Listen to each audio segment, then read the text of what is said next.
अपने नाम के आगे कोई देवी शब्द का प्रयोग नहीं करता है।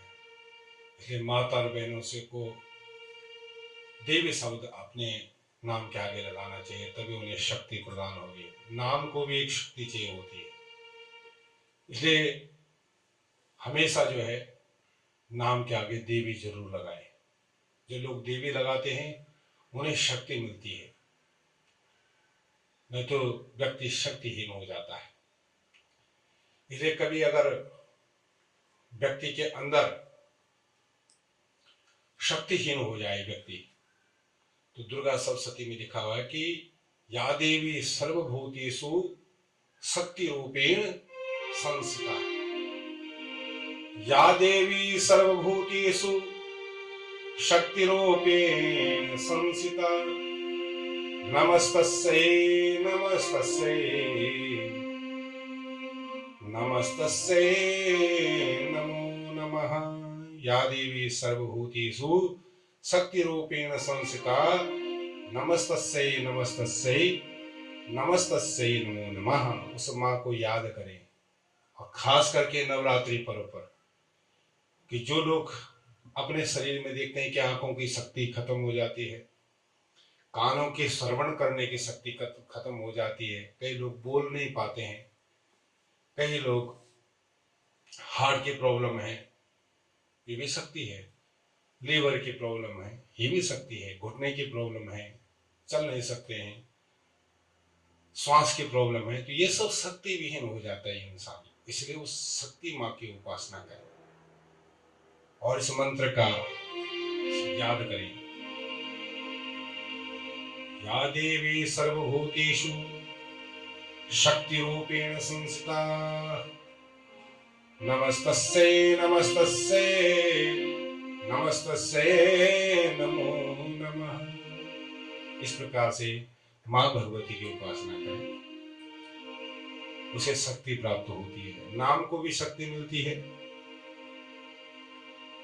पर जिस नाम के आगे देवी शब्द का प्रयोग किया गया हो, तो इस प्रकार से जो है, जैसे शांति देवी, तो शांति तो है पर लेकिन देवी आगे लगाना पड़ेगा, तब वो नाम पूर्ण होगा।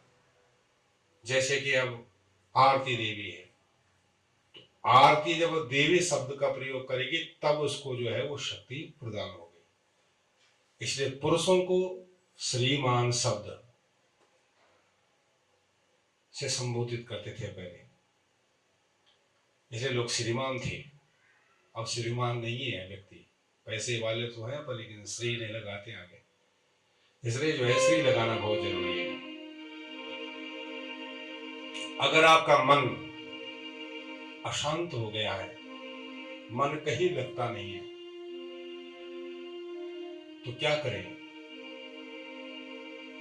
तो कहते हैं कि मन को शांत करने के लिए हमारे यहाँ वेदों में भागवत का पाठ है, गोपी गीत का वर्णन है। अगर ये ना हो पाए तो रोज एक आध अध्याय गीता का, और अगर एक अध्याय कर जाए तो अच्छा है। तो 18 अध्याय गीता में है, तो आप उसका श्रवण कर सकते हैं।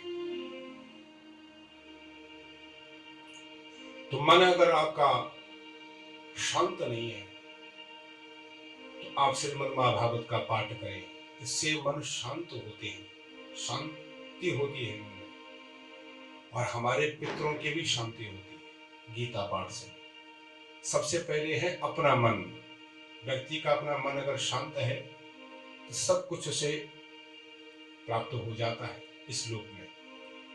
और सबसे खास बात यह है कि व्यक्ति को शांति नहीं है, तो शांति कैसे मिलेगी? श्रीमद् महाभारत की कथा से, या फिर भगवान के भजन करने से। मन अगर उलझन में फंसा है तो आप गीता का पाठ करें, अनुष्ठान करें, 18 दिन में 18 अध्यायों का पाठ करें। पहले तो पूरा दिन में करना चाहिए, अगर ये भी ना मिले तो एक अध्याय रोज।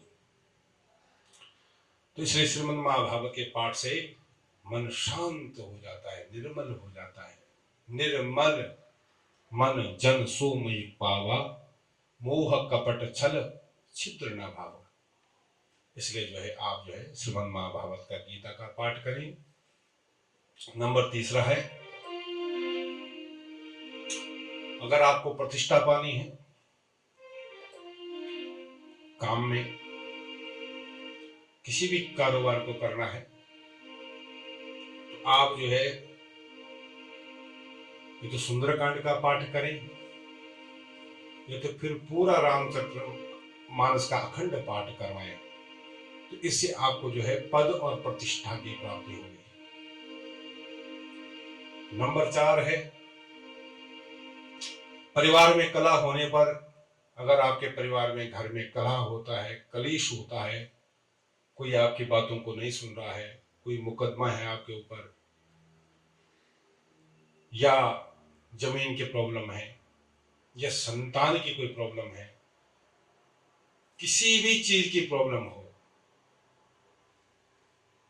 या कोई बीमारी लंबे समय से चल रही हो, कट नहीं रही हो, तो आप क्या करें उसके लिए ऋषियों ने बड़ा सरल उपाय बताया। तो क्या करें, भगवान का नाम है सत्य नारायण, इसलिए वो सत्यनारायण भगवान जो है मनोकामना को पूर्ण करने वाले हैं। आपका कोई भी काम भगवान के बगैर रुक नहीं सकता। अगर आप भगवान सत्यनारायण की कथा का श्रवण करते हैं, उसे अपने घर में करवाते हैं, तो इससे भी बहुत बड़ा पुण्य प्राप्त होता है। आज भी लोग जब देखते हैं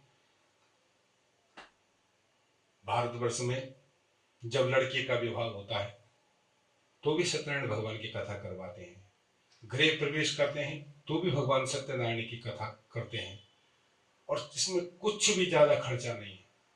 तो आपको इसको करवाने से आपके घर में सुख शांति, परिवार में ऐश्वर्य और धन की वृद्धि के लिए पाठ किया जा सकता है। इसलिए परिवार में कलह कलेश रोग शोक सब दूर हो जाते हैं। लिखा है सत्यनारायण भगवान की कथा में, दुख शोकादि समनम धन धान्यम प्रवर्धनम। इसलिए जो है सुख शांति को देने वाला और मन को शांति देने वाला भगवान श्री सत्यनारायण की कथा करें, खुद करें, स्वयं करें, या किसी ब्राह्मण के द्वारा करवाएं। तो इस प्रकार से जो है भगवान की ये विशेष कृपा रहती है जो लोग सत्यनारायण भगवान का व्रत करते हैं। अगर आप ऐसा भी ना कर सके तो क्या करें, अगर आप व्रत भी ना कर सके, आपकी इच्छा नहीं है, तो एक ही व्रत रखें। ना मैं सत्यनारायण की कथा को जानता हूँ, न मेरे पास धन है, तो आप क्या करें, भगवान श्री सत्यनारायण का ध्यान करते हुए केवल एकमात्र इसी मंत्र से आपको जो है सब कुछ प्राप्त हो जाएगा। कथा भी प्राप्त हो जाएगी, कथा का जो फल है वो भी प्राप्त हो जाएगा। तो क्या करना है आपने,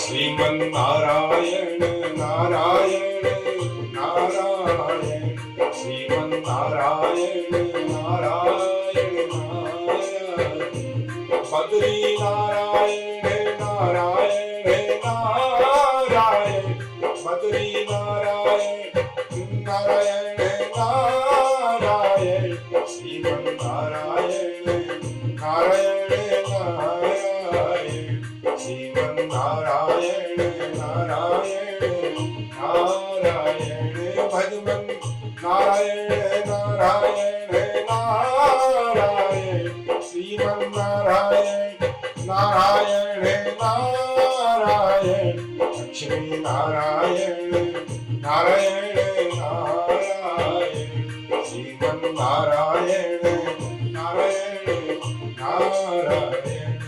इस प्रकार से आप जो है, अगर आप सत्यनारायण के भगवान की कथा का व्रत भी नहीं रख सकते हैं, कथा भी नहीं सुन सकते हैं, तो केवल भगवान नारायण का नाम लेने से ही कथा का फल भी मिल जाता है, दान का फल भी मिल जाता है। इस प्रकार से भगवान सत्यनारायण उसकी मनोकामना को पूर्ण कर देते हैं। इसलिए घर में कलह कलेश हो तो इसी मंत्र का जप करें। ये भगवान नारायण का मंत्र है, नारायण। किसी भी प्रकार की अगर बाधा हो आपके घर में, भूत प्रेत, उसके लिए भी हनुमान चालीसा का पाठ कर सकते हैं। और मंत्र है ओम नासे रोग हरे सब पीरा,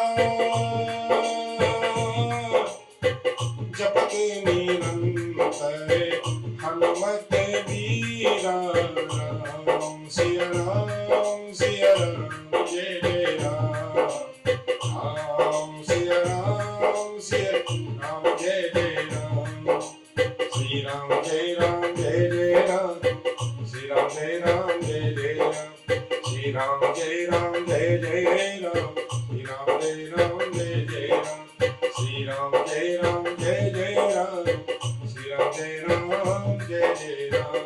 अगर कोई कलह क्लेश है, कोई प्रेत बाधा है, तो आप इसको हनुमान चालीसा से अपने घर में भूत प्रेत,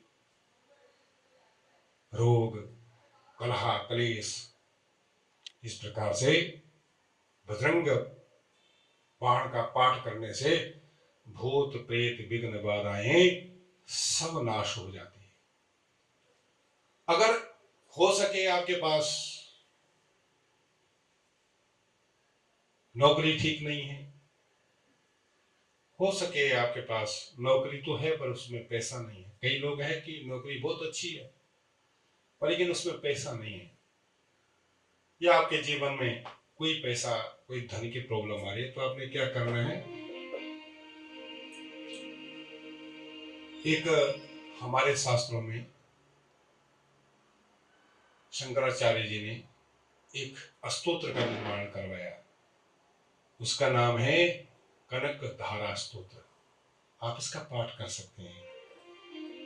अंगम हरि पुलक भूषणमाश्रियन्ति, भृंगांगने मुकुलम भरणम तमालम। वैसे तो ये संस्कृत में है, पर लेकिन आप इसको किसी ब्राह्मण के द्वारा करवा दें तो बहुत अच्छा है। 108 पाठ करवाएं इसका, तो आपको धन की प्राप्ति होगी। इसलिए हमारे यहाँ जो है लक्ष्मी प्राप्त करने के लिए जो है कनक धारा स्तोत्र है। इसका नाम ही कनक मतलब सोना, और पैसा भी सोना ही है, इसलिए सोना ही पैसा है। तो इसलिए जो है आप कनक धारा स्तोत्र का पाठ करें तो इससे लक्ष्मी की प्राप्ति आपको प्राप्त होगी। अगर आपके घर में कोई बीमार है, लंबे समय से कष्ट है शरीर में, कैंसर इत्यादि की प्रॉब्लम है, और साथ साथ में बार बार नौकरी छूट जाती है, पति पत्नी में अनबन रहती है, संतान में कोई दिक्कत है, बड़ा समय हो गया संतान नहीं हो रही, 10-10, 12-12 साल हो गए संतान में प्रॉब्लम है, पति पत्नी में कलह क्लेश रहता है, विघ्न बाधाएं हैं, और कम से कम 5-7 साल हो गए बीमारी खत्म नहीं हो रही है, तो उसके लिए जो है शास्त्रों में भगवान शंकर से बड़ा कोई देव नहीं है। बोले देवों के देव क्या है? महादेव। एक होते हैं देव और एक होते हैं महादेव। इसलिए करुणा अवतार है भगवान शंकर। देखो भगवान श्री कृष्ण अवतार हुए, राम जी का अवतार हुए, पर लेकिन भगवान श्री कृष्ण का अवतार है करुणावतारम। ये जो श्लोक है बड़ा गजब श्लोक है। कर्पूर गौरम करुणावतारम, क्योंकि देखो इंसान के अंदर भी करुणा है और भगवान के अंदर भी करुणा है। इसलिए करुणा मतलब जिस दिन आपके अंदर करुणा आ गई, दया आ गई, तो करुणा और दया, करुणा है भगवान और दया है माँ पार्वती। तो करुणा अवतारम, पहले दया आती है फिर करुणा आती है। इस प्रकार से जो है देखो दुर्गा सप्तशती में भी यही मंत्र लिखा है, या देवी सर्वभूतेषु दया रूपेण संस्थिता नमस्तस्यै नमस्तस्यै नमस्तस्यै नमो नमः। हे माँ मुझे दया प्रदान करो, और जैसी दया आएगी उसी समय जो है करुणा आपके अंदर जागृत हो जाएगी। करुणा का मतलब है भगवान भोलेनाथ। इसलिए करुणावतारम बोले संसार सारम भुजगेंद्रहारम सदा वसंतम हृदयारविंदे। आप हे भगवान मेरे हृदय में हमेशा विराजमान रहे। सदा वसंतम, वसंतम मतलब मेरे हृदय में। बोला आप ही नहीं, भवम भवानी, यानी कि भव यानी कि भगवान भोलेनाथ, भवम भवानी, हे गल्लेश्वर महादेव, आप मेरे अंदर जो है भवानी यानी कि माँ भगवती दुर्गा सहित, माँ राजराजेश्वरी सहित आप मेरे हृदय में वास करें। भवम भवानी और सहितम नमामि, यानी कि भगवान शिव भोलेनाथ का जितना बड़ा परिवार है वो सब मेरे हृदय में निवास करे। नंदी सहित, गणपति सहित, कार्तिक सहित, राम जी सहित मेरे हृदय में आप जो है निवास करें। और उसके बाद भगवान का इस श्लोक से ध्यान करते हुए और उसके बाद सीधा महामृत्युंजय का मंत्र का आप अपने घर में जप करवा सकते हैं। और जप अगर ब्राह्मणों के द्वारा अगर किया जाए तो बहुत अच्छा रहता है। अगर आप नहीं कर सकते हैं तो आप ओम नमः शिवाय का पाठ भी कर सकते हैं एक आसन पर। और महामृत्युंजय का पाठ तो सभी रोगों का नाश करता है। महामृत्युंजय का पाठ जो है सब चीजों के लिए होता है। इसलिए शारीरिक कष्ट को दूर करने के लिए, धन के कष्ट को दूर करने के लिए, कारोबार की में जितने भी कष्ट है, व्यापार में जितने कष्ट हैं, इन कष्टों को दूर करने के लिए जो है भगवान भोलेनाथ का महामृत्युंजय के पाठ के द्वारा जो है आप अपनी मनोकामना को पूर्ण कर सकते हैं। आपको मालूम भी होगा महामृत्युंजय का पाठ, ओम त्र्यंबकं यजामहे सुगंधिं पुष्टिवर्धनम् उर्वारुकमिव बन्धना मृत्युमुक्षयमामृता। ये मंत्र से आप जो है आप खुद भी इस मंत्र का जप कर सकते हैं, पर एक आसन पर करें, शुद्धि से करें, अपने मन को स्वच्छ और साफ रखें, गंगा जल का पान करें और इसको नित्य निरंतर प्रभात के समय पे, शाम काल के समय पे, एक माला सवेरे एक माला शाम को आप इसको करके देखिए। जब तक व्यक्ति करता नहीं तब तो उसको क्या पता इस मंत्र का क्या प्रभाव है। इसलिए आप इस मंत्र का जो है जप अपने स्वास्थ्य के लिए, अपनी बीमारी के लिए इसको कर सकते हैं कि भगवान मेरे कष्ट को निवारण करें। तो इस प्रकार से महामृत्युंजय का मतलब है मृत्यु से बचाने वाला। इससे आपको सुख शांति प्राप्त भी इसी मंत्र से आप कर सकते हैं। इसलिए है अगर आपके जीवन में शत्रु ज्यादा तंग करते हैं, कई बार देखते हैं हम लोग कि कोई अगर कारोबार में आगे बढ़ रहा है तो लोग उसकी टांग पीछे से खींचना शुरू कर देते हैं।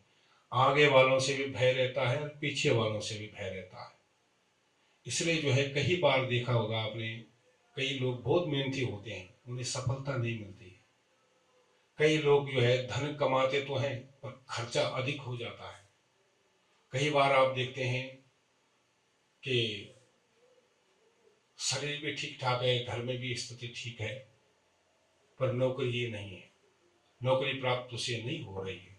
इसलिए उसको क्या करना है, भगवती माँ दुर्गा का स्मरण करना है। दुर्गे स्मृता हर्षिवे समशेष जंतो स्वस्थ स्मृतम मतिमतिन्द शुभां विदासी दारिद्र्य दुख भय हार्णिकापुदन्यम सर्वोपकार करणाय सदा चित्ता। जैसे उमा भगवती का जो हृदय है सदा अपने बच्चों के लिए आतुर रहता है। कोई मुझे पुकारे तो इतना भी कह दे कि हे दुर्गा, हे दुर्गे, उसी समय माँ अपने बच्चों की आवाज को सुनती है। और अगर ये भी ना कर सके, इन मंत्रों का जप ना कर सके, तो आप जो है क्या करें, दुर्गा चालीसा का पाठ है उसको करें। नमो नमो दुर्गे सुख करनी, नमो नमो अम्बे दुख हरनी, इसका भी आप दुर्गा चालीसा का आप पाठ कर सकते हैं। तो जो दुर्गा सप्तशती का निचोड़ है वो आपको जो है दुर्गा चालीसा में प्राप्त हो जाएगा। तो आप इससे उसको भी जो है आप अपने स्वास्थ्य के लिए, अपने शत्रुओं का नाश करने के लिए, देखो बाहर के शत्रु उतने खराब नहीं है जितने अंदर के शत्रु हैं। शत्रु दो प्रकार के हैं। एक तो शत्रु वो है कौन से, जो बाहर के हैं जिनको हम मान बैठे हैं, पर अंदर के 5 शत्रु हैं। वह है काम, क्रोध, लोभ, मोह, अहंकार। और इससे खतरनाक है मत्सर। मत्सर मतलब एक होता है मच्छर, वो जब शरीर में काटता है तो बड़ी खुजली होती है। और एक होता है मच्छर, जो मच्छर होता है वो बाहर से जब चमड़ी में बैठता है तो बड़ी खुजली होती है। इसलिए जो है एक है मत्सर, वो अंदर से काटता है। मत्सर मतलब ईर्ष्या, दूसरों का पदवी को देके, दूसरे के धन को देखकर, दूसरे बड़े बड़े, मैं छोटा संत हूँ, बड़ा संत है, मेरे पास कुछ नहीं, इसके पास सब कुछ है, ऐसे इसको बोलते हैं मत्सर। इसलिए ये जो मत्सर रूपी है, मच्छर है, तो मच्छर बाहर से काटता है तो बड़ी खुजली होती है। ऐसे अंदर की जो मत्सरा है, मत्सर जो चीज है वो अंदर से काटता है व्यक्ति को। इसलिए ये अंदर के शत्रु हैं। इन शत्रुओं से बचने के लिए जो है आप जो है दुर्गा चालीसा का पाठ कर सकते हैं, क्योंकि माँ दुर्गा ने मधुकैटभ जैसे शत्रुओं का विनाश कर दिया। तो इस प्रकार से जब आपको कोई ऐसी प्रॉब्लम हो तो आप दुर्गा सप्तशती का पाठ करें या फिर दुर्गा चालीसा का पाठ करें। शत्रुनाश कीजिए महारानी, सुमिरो एक चित तुम्हें भवानी। एक चित्त होकर उस माँ का श्रवण करें तो आपको जो है दुर्गा चालीसा से दोनों काम होंगे। बाहर के शत्रु भी नाश होंगे और अंदर के शत्रु जो है भी नाश होंगे। तो इस प्रकार से जो है शत्रुओं की मुक्ति के लिए जो है आप दुर्गा चालीसा का नित्य प्रतिदिन, ऐसा ना हो कि एक दिन करें और 2 दिन करें, नहीं, आप नित्य प्रतिदिन करें। इसलिए जो है जो भी आपके अंदर बीमारी है आप कामना करें, हे माता रानी इस बीमारी को आप खत्म करें। तो दुर्गा चालीसा का पाठ करने से सच्चे मन से सुमिरो एक चित्त तुम्हें भवानी, चित्त लगाकर माँ का स्मरण कीजिए, आपका कष्ट जो है अवश्य जो है दूर होगा। और अगर आपके पास ऋण ज्यादा बढ़ गया है, कर्जा बढ़ गया है, कर्जा नहीं उतर रहा है, बैंक का कर्जा हो गया, रिश्तेदारों का कर्जा हो गया, तो इसलिए जो है ऋण मोचन मंगल स्तोत्र का पाठ करें। उसका नाम है ऋण मोचन मंगला स्तोत्र। और अगर आप इसमें भी समर्थ नहीं है तो माँ के इस नाम का उच्चारण करें, ओम जयंती मंगला काली। पिछले कई दिनों में भी हमें बताया था आपको, ये माँ के नाम है इसमें सारे। जयंती मंगला काली भद्रकाली कपालिनी दुर्गा क्षमा शिवा धात्री स्वाहा स्वधा नमस्तुते। इस मंत्र का भी आप जो है जप कर सकते हैं। इससे जो है आपका जो है ऋण समाप्त हो जाएगा। तो इस प्रकार से जो है ऋण से मुक्ति पाने के लिए वैसे मंगल स्तोत्र का पाठ करना चाहिए। और बलिष्ठ बनने के लिए, शक्ति प्राप्त करने के लिए और बुद्धि को बढ़ाने के लिए हनुमान जी का भी पाठ करना चाहिए। हनुमान जी जो है, जिसके कोई गुरु नहीं है महाराज जी, उसके गुरु कौन है? भाई कई लोग बोलते हैं हमने गुरु धारण नहीं किया है, गुरु से दीक्षा नहीं ली है, तो कैसे होगा? तो उसके लिए जो है हमारे यहाँ हनुमान चालीसा में आप देखते हैं पहली जो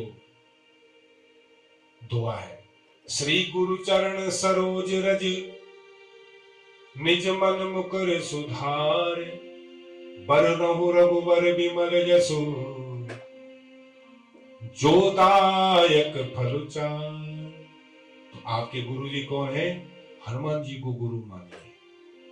और अगर आपका मन गुरु जी में नहीं है, हनुमान जी को आप गुरु नहीं मानते हैं, तो शंकर भगवान सबके गुरु हैं।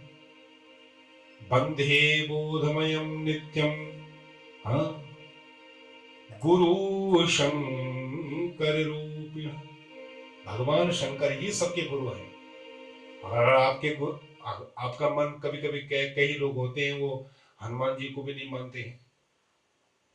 कई लोग तो मानते हैं पर कई लोग नहीं मानते हैं। अलग अलग रुचि नाम वैचित्यम ध्रुकुचितिरनानम पथु जसाम। भाई अपनी अपनी रुचि है। किसी को शिव जी अच्छे नहीं लगते, किसी को भगवान श्री कृष्ण बहुत प्यारे लगते हैं। तो कृष्ण भी इस संसार को जिन्होंने बनाया, जिन्होंने इसको जो है बसाया, वो भी तो गुरु हैं। इसलिए बोलते हैं गुरु ब्रह्मा गुरु विष्णु गुरु देवो महेश्वरा।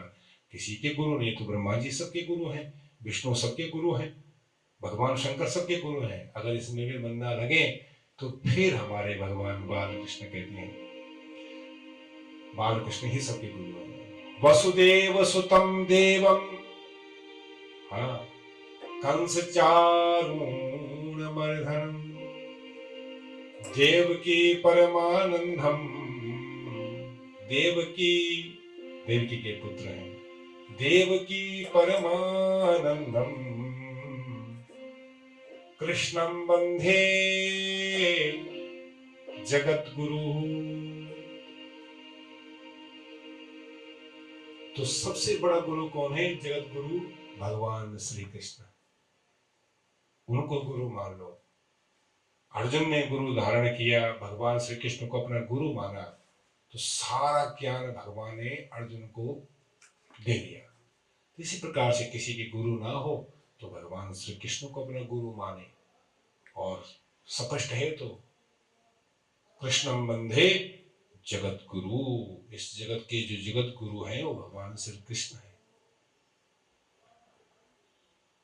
जैसे बचपन में माता गुरु होती है, फिर पिता गुरु होते हैं, फिर आचार्य गुरु होते हैं, और चौथी पीठ जो व्यास की होती है, व्यास जी महाराज की, तो वो भी गुरु है। इसलिए जो है अगर किसी के कोई गुरु ना हो तो सबसे पहले तो हम ये कहते हैं कि हनुमान जी सबके गुरु हैं, भगवान भोलेनाथ सबके गुरु हैं। और उदाहरण सहित बता रहे हैं, श्री गुरु चरण सरोज रज। ये तो ऐसे लिखने की क्या आवश्यकता थी? निज मन मुकुर सुधार, वरनो रघुबर विमल जसु जो दायक फल चार। इसलिए आप जो है हनुमान जी को गुरु मान लीजिए, भोलेनाथ को गुरु मान लीजिए, और भगवान श्री कृष्ण तो जगत गुरु है। माने दो ही चीजें हमारे भारतवर्ष में, जो बाहर के लोग हैं वो मानते नहीं है, वो जानना चाहते हैं, और जो यहाँ के लोग हैं वो मानते बहुत हैं पर लेकिन जानते नहीं है।